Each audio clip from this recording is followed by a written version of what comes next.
How are you guys here? It's been a little while, but this is the Ben and Gary Show coming back at you. Here we are in the middle, or hopefully coming to the end of a pandemic. And I think one of the first things you'll notice is that we're not wearing any masks. That's because we're all past our second shot of whatever vaccine that's out there.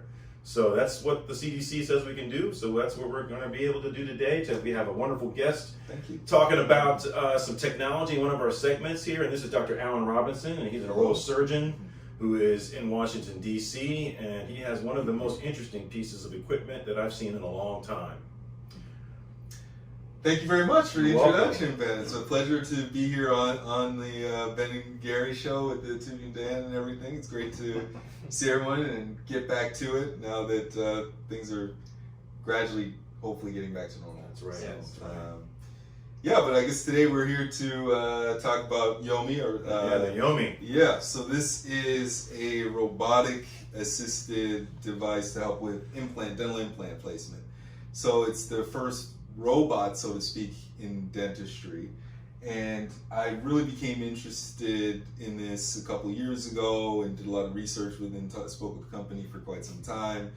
And I wanted to be able to have a way to develop the most accurate, minimally invasive, predictable way to place dental implants and to kind of collaborate and work with our colleagues in providing these sorts of services for our patients. So a couple things that are involved specifically with using the Yomi. We get a CT scan beforehand. With that scan, we plan exactly where we want to place our implants, and that's whether it's a single implant case or a full arch set of implants and replacing all their teeth all at once. And then at that point, we have a splint fabricated for the patient, which can all be done on the same day. And so that the one thing about this, in terms of doing guided surgery, we don't need multiple appointments to get the guide. This can all be done at the same visit. So we get the impression, and we have two robotic arms over here. This is our tracking arm here, and this attaches to the splint, which is in the patient's mouth. And then our other arm actually has the handpiece attached to it. So once we get the robot into a free position and we get it close to where we think we want to place the implant, then we put it into a guided mode. And essentially then at that point, even though I'm still in complete control of the instrument, it physically guides me into the pre-planned position. So it just helps with accuracy. It makes things like doing procedures flapless a little bit more accessible. It's more minimally invasive, and overall patients have said they feel pretty comfortable with it. So, So it seems like you have all full control over it, but from what I understand, it doesn't allow you to get off of your intended trajectory. Exactly, yes. So once it has a couple different modes, free and guided. So we have the pre-plan. We have it in a free position at first, bringing it into the patient's mouth.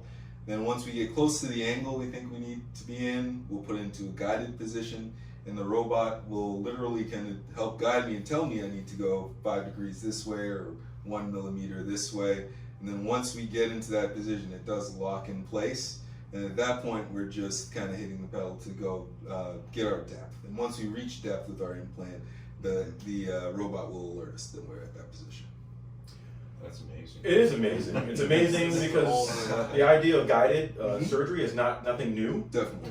But tell me why this was so much of a game changer. Yeah, so I think it helped to combine a couple different things. So you have a little bit of the convenience of potentially doing something freehand, which you could do at any time, with still having the structure and the accuracy of having it guided. But with this physical guidance here, once we get into position, it's not going to allow us to veer off of our plan. And of course, before we place the implant, we have a bunch of different markers that we look at and landmarks to ensure that everything is accurate. But it also still gives us the opportunity to change things on the fly. So if we get into a case and realize, you know what, we want to change this angle slightly after prepping it once or twice, we just simply go back up to the computer, change our plan, and then we can go right back to doing it, as opposed to maybe something like a static guide where you're off, that's it, the static guide, you're done with that guide for the day. We can kind of adjust things on the fly if necessary. Yeah, static guide only works one way, and Exactly. then if you get in there and the bone's not the way where you want it, then Exactly. that guide is Yeah. you made it for no reason Yeah, essentially. exactly, no doubt about it. Yeah. Now, you're one of the only practitioners that has this in the DC metro area? Or? Yes, yeah. As of right now, I'm the first and the only to be in DC and the surrounding areas, DC, Maryland, and Northern Virginia. Yeah. Yeah. Well, Let's check it out. Sure, Yeah, absolutely. definitely.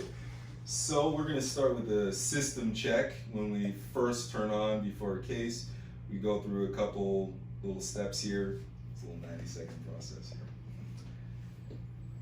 here. All the guide arms, the sensors, and all the trackers, and once all those things are positioned. yeah. So ease of use is pretty astounding. It sounds Yeah, there's like anything else. There's a learning curve, and there's a lot of training that goes in to get all our team members and everything up to speed. But once you kind of get comfortable with things, it can become pretty straightforward once you get all your systems in place. Yeah.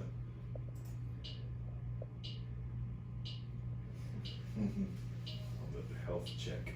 Yeah.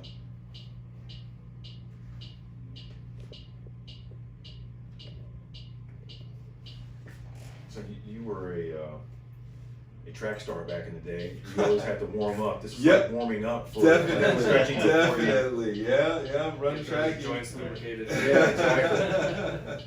No doubt about it.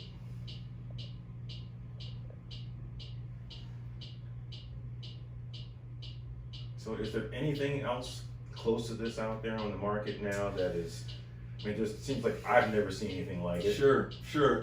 In terms of having that haptic or physical guidance, once you're getting ready to place the implant, as well as this still kind of dynamic thing, I don't believe there's not really anything quite like this right now.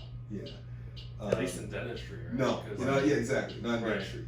Now, some of our other colleagues, like in urology and general surgery, Mhm. they're using some robotic devices that help assist that are much more similar to this. Mhm.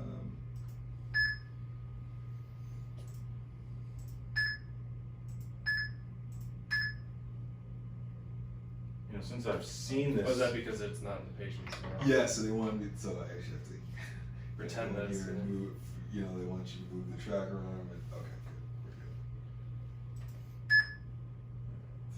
So if we had a patient here and we were ready to do the surgical procedure, we would be just looking at this screen here, positioning the robot that's over the patient. Once we got close, these arrows would turn green, and that lets us know we're in the right position, and we'd attach our tracking arm to their splint.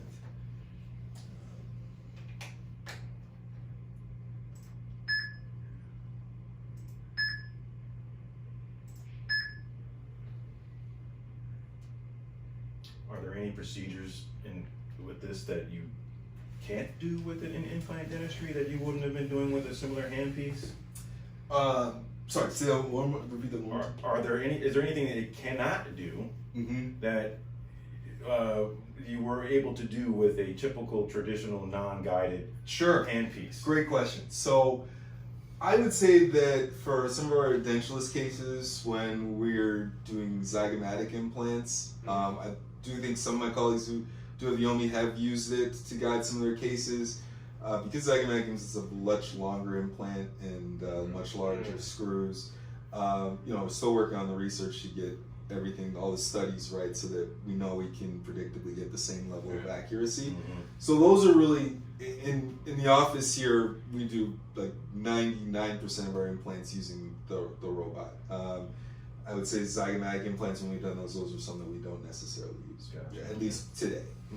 Because it's just a traditional handpiece that you attach to there pretty much, right? It is, yeah. It's More a or less. traditional handpiece that is configured for the robot. So there's a couple, Right. but it is a In terms traditional. of like the size and Mhm. everything, it's not going to be any different No. in the patient's mouth. No different than yeah, great question. So Mhm. it's no different in the patient's mouth. Now part of this does kind of hover over top of the patient, but as far as what's in their mouth, that doesn't Right, it's really like feel hugging any the different. patient. Yeah. It's like one's in the arm. Exactly, Yeah. exactly. Yep. Do you foresee any other applications for this? I do definitely. So even for right now, when we are, let's say we're doing a sinus lift, and we know we want to, it's an internal lift potentially, and we want to just prep up to a certain height, then tap the sinus up. This is great for that because we can look on there and guide it directly to where it needs to go. Then complete the sinus lift and then place the implant, readjusting the depth. So as you look at the screen, is it like live time that we're as far as the depth of the burr? Yep, exactly. So once we get into the mode where we're placing the implant, it is it's live. So it will. You know, and actually, when you're in the room for these cases, you'll hear one of our assistants saying, you know, we're at 4 millimeters, 8 millimeters, 10 meters, 12, we're at depth, right? And then the machine will beep as well and let us know that we're at depth. The other nice thing with the Yomi is that we have the opportunity, depending on where the site we're in or what we're doing, we can look directly in the patient's mouth to place the implant because the robot arm is guiding us, or if we're not in a great position to see directly, we can look at the screen as well. So we can you can do either or depending on where you're placing the implant and what you're looking to do. So that also gives us some flexibility. I've had some patients where maybe their mobility isn't great. They can't, you know, they have cervical spine issues, can't turn their head too much. That's okay. The robot will tell us when I'm in close in position. I can look at the screen and know exactly where I need to go.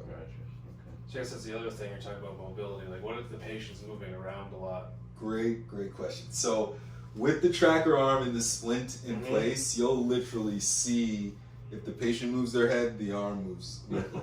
So even if I'm in the middle of drilling and the patient moves, it'll kind of move with the patient to help keep because it's all hardwired, so I can imagine it's pretty low latency. It's going exactly. Pretty much at the same time. And the other thing you'll see with the tracker arm, because it's such a new company, you're constantly kind of changing. But Ben, if you want to just even feel that, it's just kind of, it's really light, so it's not. It's like it's floated. Yep, it's exactly what it feels like. So when it's attached to the patient's splint, it doesn't. They don't have a lot of additional weight that's there. It's not really just sensing where they are. Exactly. In space. And then sometimes we're in a position where for the assistant it's easier to see, we can kind of tip this out of the way a little bit, or if we need to go up, you know, you can move these things around, and it's basically just weighted here on the end so that it feels like it's kind of floating. Wow. The engineers have done a wonderful job of advancing the profession and the placement of implants. Definitely. Yeah, it's and you know, the company's based out of Miami. They're called Neosys Yomi, and yeah, their service has been great. They've been a great team of individuals to work with us and help get our staff trained and all our team members and everything. So excellent. It's been a great experience. Well, I guess to sum it up, I guess I'd say this is an amazing piece of technology. You're know, like our favorite sort of segment when we talk about technology, and this is quite amazing. You know, I'm sure all the patients that have probably looked at this would think that I would want to have someone be with the kind of accuracy and ability to be able to place them and be able to predictably get what we actually want in the end. Definitely, that's the goal for sure. Well, Alan, you've been terrific. Oh, it's a pleasure. Appreciate Thanks for having me. Your office is beautiful. Oh, thank you. Yomi, thank you very much for we've showing had yourselves some off. Good time with her already. Excellent. Well, this is the Ben and Gary Show. You know, we know dentistry. Now we know robotics. We'll see you next time. Thank you. Take care.